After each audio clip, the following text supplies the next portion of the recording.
Lectura del libro de los Hechos de los Apóstoles. En aquellos días, mientras Pedro y Juan hablaban al pueblo, se les presentaron los sacerdotes, el jefe de la guardia del templo y los saduceos, indignados porque enseñaban al pueblo y anunciaban la resurrección de los muertos por el poder de Jesús. Los arrestaron y como ya era tarde, los metieron en la cárcel hasta el día siguiente. Muchos de los que habían oído el discurso, unos 5,000 hombres, abrazaron la fe. Al día siguiente se reunieron en Jerusalén los jefes del pueblo, los ancianos y los escribas, entre ellos el sumo sacerdote Anás, Caifás, Juan y Alejandro, y los demás que eran familias de sumos sacerdotes. Hicieron comparecer a Pedro y a Juan y los interrogaron: ¿con qué poder o en nombre de quién han hecho esto? Pedro, lleno del Espíritu Santo, respondió: jefes del pueblo y ancianos, hoy ha quedado sano un hombre enfermo, y nos preguntan en nombre de quién se ha realizado esta curación. Pues sepan todos ustedes y todo el pueblo de Israel que ha sido en nombre de Jesucristo Nazareno, a quien ustedes crucificaron y a quien Dios resucitó de entre los muertos. Por su nombre se presenta este sano ante ustedes. Jesús es la piedra que desecharon ustedes los arquitectos y que se ha convertido en piedra angular, porque no hay bajo el cielo otro nombre dado a los hombres por el cual nosotros podamos salvarnos. Palabra de Dios. Te alabamos, Señor. La piedra que desecharon los arquitectos es ahora la piedra angular. La piedra que desecharon los arquitectos es ahora la piedra angular. Den gracias al Señor porque es bueno, porque es eterna su misericordia. Diga la casa de Israel: eterna es su misericordia. Digan los fieles del Señor: eterna es su misericordia. La piedra que desecharon los arquitectos es ahora la piedra angular. La piedra que desecharon los arquitectos es ahora la piedra angular. Es el Señor quien lo ha hecho. Ha sido un milagro patente. Este es el día en que actuó el Señor. Sea nuestra alegría y nuestro gozo. La piedra que desecharon los arquitectos es ahora la piedra angular. Señor, danos la salvación. Señor, danos prosperidad. Bendito el que viene en nombre del Señor. Los bendecimos desde la casa del Señor. El Señor es Dios. Él nos ilumina. La piedra que desecharon los arquitectos es ahora la piedra angular. Nos ponemos de pie.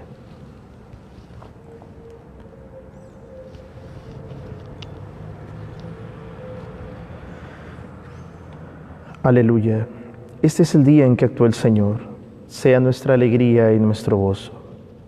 El Señor esté con ustedes y con tu espíritu.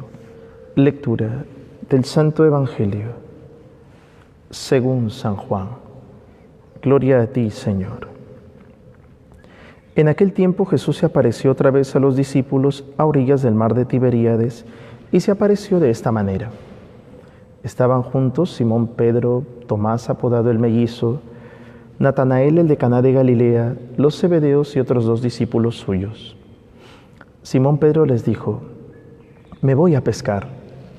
Ellos contestaron: también nosotros vamos contigo. Fueron pues y subieron a la barca, pero aquella noche no pescaron nada. Estaba ya amaneciendo cuando Jesús se presentó en la orilla, pero los discípulos no sabían que era Jesús. Jesús les dijo: muchachos, ¿tienen algo para comer? Ellos contestaron: no. Él les dijo: echen la red a la derecha de la barca y encontrarán. La echaron y no tenían fuerzas para sacarla por la abundancia de peces. Y aquel discípulo que Jesús tanto quería le dijo a Pedro: es el Señor. Al oír que era el Señor, Simón Pedro, que estaba desnudo, se ató la túnica y se lanzó al agua. Los otros discípulos fueron en la barca arrastrando la red con los peces, porque estaban solo a unos 100 metros de la orilla. Al bajar a tierra vieron unas brasas con un pescado puesto encima y pan. Jesús les dijo: traigan algunos pescados que acaban de pescar. Simón Pedro subió a la barca y arrastró hasta la orilla la red repleta de peces grandes, 153. Y aunque eran tantos, no se rompió la red. Jesús les dijo: vengan a comer. Ninguno de los discípulos se atrevía a preguntarle quién era, porque sabían bien que era el Señor. Jesús se acercó, tomó el pan y se lo dio, y lo mismo hizo con el pescado. Esta fue la tercera vez que Jesús se apareció a los discípulos después de resucitar de entre los muertos. Palabra del Señor. Gloria a ti, Señor Jesús. Queridos hermanos, el gran dilema de este mundo ahora,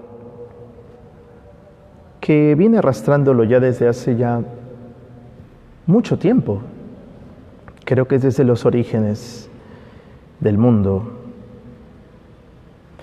es llamar al mal bien y llamar al bien mal. Eso, queridos hermanos, cuando se entra en la cerrazón, cuando se cree con firmeza que eso es auténtico, es un pecado contra el Espíritu Santo. Llamar al mal bien y llamar al bien mal.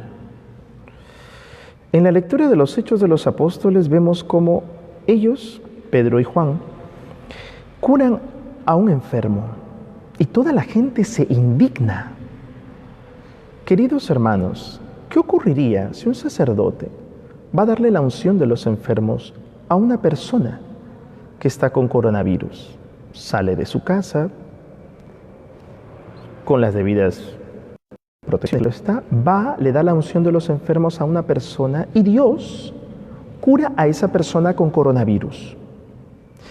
¿Qué tendríamos que hacerle al sacerdote? ¿Tendríamos que multarlo? ¿Tendríamos que decirle por qué salió de su casa? Ha curado a un enfermo. ¿No tendríamos que estar alegres? ¿No tendríamos que estar dando gracias a Dios de que el sacerdote, a través de él, se curó a esta persona y que posiblemente estaba grave? Hermanos, yo he sido capellán de un hospital durante casi 4 años. Y yo he visto eso con mis propios ojos. Y eso lo pone la Iglesia en el Catecismo, cuando dice que la unción de los enfermos tiene también ese efecto. Puede darle la salud física a una persona, pero sí es voluntad de Dios. Pero lo que sí es voluntad de Dios, de hecho, es la salud espiritual. Cuando un sacerdote va a darle la unción de los enfermos a una persona que está delicada de salud, pues la gracia del sacramento se une a la intencionalidad de la persona de recibir el perdón de los pecados y de esa manera la persona queda curada espiritualmente y hasta en muchos casos físicamente. Gente que ya estaba mal, ya los médicos habían dicho, ya no hay nada que hacer, llamen al sacerdote. Íbamos y de pronto el Señor se curaba. ¿Cómo? Es obra de Dios. No es obra de nosotros, los sacerdotes somos solo instrumentos. Pero ahora en este mundo se trata de impedir que los sacerdotes vayan a dar el auxilio espiritual a estas personas. Y todo sobre texto de que, no hay que salir de las casas porque efectivamente nos podemos contagiar. Ok, nosotros no vamos a ir a una reunión social. No vamos a conglomerarnos con personas, vamos en auxilio de una persona. ¿Qué ocurriría si un médico se negara a atender a una persona que está mal? Tendríamos que criticarlo y decirle, ¿por qué no atiende usted, médico, a esa persona? Y el médico diga, no, nos han dicho que nos quedemos en nuestras casas porque yo también me puedo contagiar. ¿Acaso los médicos que están atendiendo en todo el mundo tienen ese pensamiento? No. Aún así, médicos, enfermeras, ¿cuánta gente está arriesgando su vida para cuidar a estas personas, para asistir a estas personas? ¿Por qué los sacerdotes no? Porque los sacerdotes tenemos que estar encapsulados y porque tenemos el miedo de contagiarnos. ¿Y ese mismo miedo no lo tienen los médicos? No lo tienen las enfermeras, no lo tienen las Fuerzas Armadas. Hermanos, los sacerdotes, estamos para eso. Y si hay alguna persona que necesita de mí, yo voy. Padre, ¿se puede contagiar? Bueno, es el riesgo. Pero voy en auxilio de una persona. ¿Pero por qué le voy a llamar mal al bien? ¿Por qué le voy a llamar infracción al bien? ¿Y por qué le voy a llamar al mal bien? Es decir, ¿por qué le voy a llamar al retraerme, al no querer hacer nada, al no auxiliar a una persona? Voy a llamar a esa actitud mala bien. No, sí está bien porque está cuidando su vida. Sí está bien. Bueno, perfecto. Si así pensáramos todos, todo el mundo, incluso médicos y enfermeras, la tasa de mortalidad sería increíble. La cantidad de contagiados sería descomunal. Mucho más, sería como si sumásemos todo en un solo país. Hermanos, nosotros estamos dispuestos a eso. Y tenemos que ser valientes. Lo peor que le puede pasar a una persona desde la fe no es morir, porque de eso definitivamente, eso algún día llegará a nuestra vida. Ciertamente tenerle miedo a la muerte no es algo malo. Todos podemos tenerle miedo a la muerte, cuanto más si se trata de un familiar que queremos. Es un temor muy grande. Pero lo peor que sí puedes concebir y que sí está justificado es que que mueras en la gracia de Dios, que mueras sin la gracia de Dios, que mueras sin el auxilio de Dios, que mueras sin la gracia de Dios. Padre, pero yo me puedo arrepentir en el momento, antes de que me muera, me puedo arrepentir en ese momento y ya está. Bueno, ok, pero recuerda que ese arrepentimiento es una situación excepcional. Es una situación excepcional. Tú confías que la misericordia de Dios te perdonó. El sacramento no te da esa situación excepcional. El sacramento de la unción de los enfermos, la confesión, es una garantía de que realmente eso así ha sucedido. Es como alguien que te diga, oye, en algún momento te voy a regalar una casa. Oye, ¿la casa será mía o no será mía? ¿Cómo será? Bueno, me imagino que será mía en algún momento. Y es muy diferente a que yo te diga, oye, te entrego un papel, ese es el título de propiedad de tu casa. Oh, ok, la casa es mía, no hay más vuelta que darle. Igual, los sacramentos actúan así, porque los sacramentos los instituyó Cristo, no la Iglesia. La Iglesia no instituyó ninguno de los 7 sacramentos. Los instituyó el mismo Cristo Jesús, para que la Iglesia pueda administrarlos con la debida prudencia para la salvación de las almas. No llamemos al mal bien, ni tampoco llamemos al bien mal.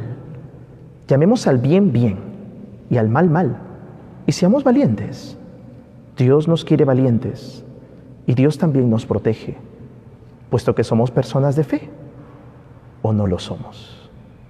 Vamos a pedirle al Señor esta gracia para cada uno de nosotros, encomendando a nuestro hermano Carlos Ríos Rota Oliveros, que el Señor en su gran misericordia le abra las puertas de su gloria en la vida eterna a él y a todos nuestros hermanos difuntos, y dé la salud física y espiritual, porque se lo pedimos hacia el Señor.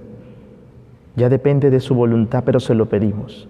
La salud física y espiritual a todos los enfermos. Que así sea.